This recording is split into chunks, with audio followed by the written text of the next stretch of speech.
బొల్ల పవన్ కుమార్, యువజన Congress state general secretary. ఈ నెల కర్నూలు జిల్లాకి విచ్చేస్తున్న గౌరవ ప్రధానమంత్రి నరేంద్ర మోడీ గారికి మీరు ఆంధ్ర రాష్ట్రంలో ఏ మొహం పెట్టుకొని అడుగు పెడుతున్నారు? తిరుపతి సాక్షిగా 2014లో తిరుపతి సాక్షిగా 10 ఏళ్ళు కాదు ఆంధ్రాకి 15 ఏళ్ళు ప్రత్యేక హోదా ఇస్తానని చెప్పి అధికారంలోకి వచ్చిన తర్వాత ఇవాళ్ళకి పార్లమెంట్లో కానివ్వండి, రాజ్యసభలో కానివ్వండి ఆంధ్రప్రదేశ్కి ఇచ్చిన మాట మీద నిలబడలేదు.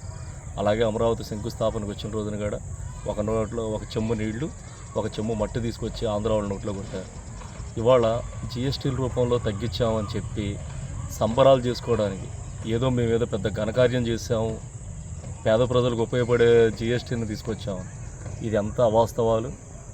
గత 8 ఏళ్లుగా ప్రజల్ని మభ్యపెట్టి గబ్బర్ సింగ్ ట్యాక్స్ రూపంలో 55.45 లక్షల కోట్ల రూపాయలు జనాల దగ్గర నుంచి పిండి ఇవాళ వాళ్ళ అనుచరులైన అదానీ అంబానీ కంపెనీలకు దోచిపెట్టడానికి ఏదో పేద ప్రజలకి 100 రూపాయలు ఉన్నదాన్ని ఏదో నేను 2 రూపాయలకి ఇస్తున్నానని చెప్పుకోవడానికి తప్ప ఇందులో పేద ప్రజలకు ఉపయోగపడేదంటే ఏమి?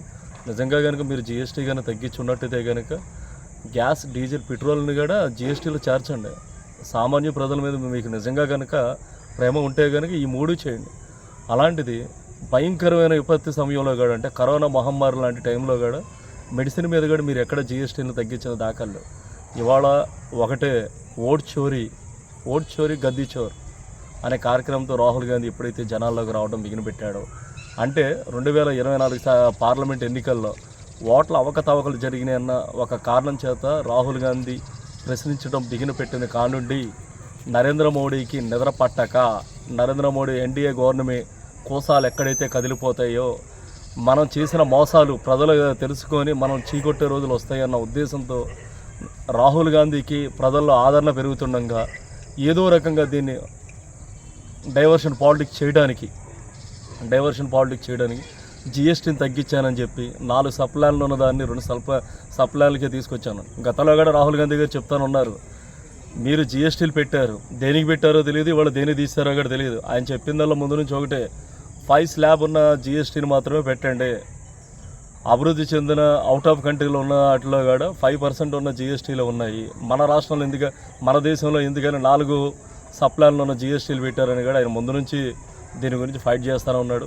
ఇవాళ బీహార్ లాంటి రాష్ట్రం తన చేతుల్లోంచి జారిపోద్దన్న ఒకే ఒక్క కారణం చేత ఏదో నేను జిఎస్టీని తగ్గించాను అని ప్రజల్ని మోసం చేయడానికి, తన స్వార్థ రాజకీయాల కోసం తను ఎక్కడైతే అధికారాన్ని కోల్పోతానో అనే దురుద్దేశంతోనే ఏదో ప్రజలకు నేను మేలు చేశానని, ఏదో ప్రజలకి నేను ఏదో తగ్గించానని ఉద్దేశంతోనే ఇదంతా జరుగుతుంది తప్ప ఇవాళ ఆంధ్రాకి వచ్చి మీరు జిఎస్టీ ర్యాలీలు చేస్తున్నాను, నేను అంత చేశాను రైట్.